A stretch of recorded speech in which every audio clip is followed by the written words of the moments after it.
कम बोलो लेकिन अच्छा बोलो। ये बात आपने अक्सर समझदार लोगों से ही सुनी होगी। ये बात बहुत हद तक सही भी है। कुछ लोग होते हैं जो बहुत बोलते हैं और बोलते भी ऐसा है कि जो किसी मतलब का ही नहीं होता।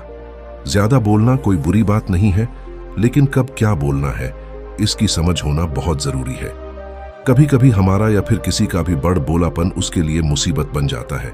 जब भी बोलो नाप तोल कर बोलो। आज की इस कहानी में भी कुछ ऐसी ही है। इस छोटी सी प्रेरणादायक कहानी को सुनकर आप समझेंगे कि क्यों कभी कभी इंसान का चुप रहना ही उसके लिए सही होता है। हर जगह पर बोलना जरूरी नहीं है। ये मोटिवेशनल कहानी बहुत ही इंटरेस्टिंग और ज्ञानवर्धक है। इस प्रेरणादायक कहानी को एक बार ही सही मगर ध्यान से सुने और इसकी सीख को समझने की कोशिश करें। बहुत समय पहले की बात है। एक राजा था। उस राजा के महल में बेटे ने जन्म लिया। राजकुमार के होने की खुशी में राजा ने पूरे राज्य में मिठाइयां बंटवाई और धूमधाम से उसका स्वागत किया। धीरे धीरे दिन गुजरते गए और राजकुमार की उम्र बढ़ने के साथ साथ उसका स्वभाव भी बदलने लगा। राजकुमार एकदम शांत और मौन रहने लगे। वो ना ही किसी से ज्यादा बात करते और ना ही किसी से मिलते थे और सारा वक्त चुप ही रहते। राजा राजकुमार के इस स्वभाव से काफी परेशान रहते थे। राजा सोचते थे कि चुप रहने वाला राजकुमार प्रजा को कैसे संभाल पाएगा। राजा की चिंता दिन पर दिन बढ़ती जा रही थी। उन्होंने दूर दूर से कई ज्योतिषों, वैद्यों और साधु महात्माओं को भी बुलाया और अपनी समस्या के बारे में बताया, लेकिन कोई भी राजा की समस्या का समाधान नहीं कर पाया। कुछ संतों ने यह भी बोला कि हो सकता है राजकुमार अपने पूर्व जन्म में कोई महान साधु या फिर महाज्ञानी व्यक्ति रहो हो, जिस वजह से इस जन्म में भी उनके संस्कार साधुओं और महाज्ञानियों की तरह मौन रहने वाले आ गए हैं। राजा किसी की भी बातों से संतुष्ट नहीं हुआ और सोचने लगा कि राजकुमार की चुप्पी कब टूटेगी। एक दिन राजकुमार महल के बाहर टहल रहे थे और साथ में उनका मंत्री भी था। उसी दौरान कुछ कौवे आए और पेड़ की डाल पर बैठकर कांव कांव करने लगे।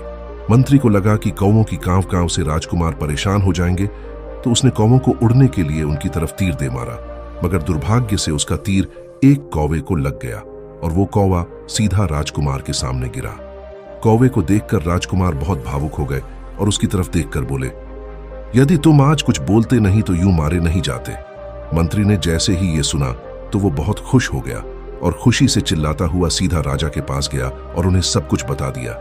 राजा भी खुश हो गया क्योंकि राजकुमार बोलने लगे थे और उसी खुशी में उसने मंत्री बहुत सारे सोने के सिक्के दे दिए। उस घटना के बाद बहुत दिन बीत गए, लेकिन राजकुमार ने फिर से चुप्पी साध ली और वो फिर पहले जैसे ही मौन रहने लगे।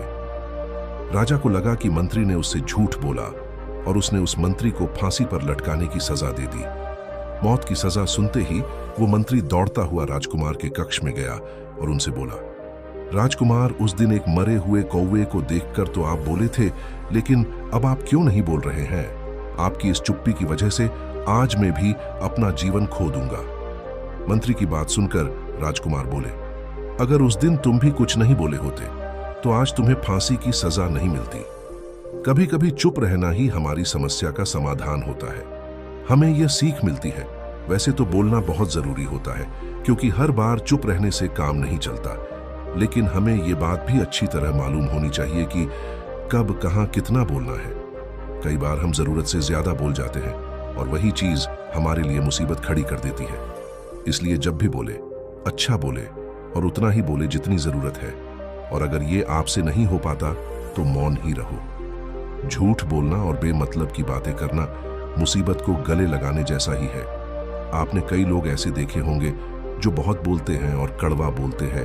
ऐसे लोग अक्सर किसी ना किसी से वाद विवाद में उलझते ही रहते हैं और कभी तो बात हाथापाई तक पहुंच जाती है। कई बार जरूरत से ज्यादा बोलना विवाद का मुख्य कारण भी बन जाता है। जिस तरह बातों से समस्या का समाधान भी हो जाता है, उसी तरह बातों से कभी कभी समस्या भी खड़ी हो जाती है। इसलिए जिंदगी में कम बोले लेकिन अच्छा बोले। फालतू की बहस में ना पड़ और याद रखे कि आपकी एक चुप्पी कई परेशानियों को मिटा भी सकती है।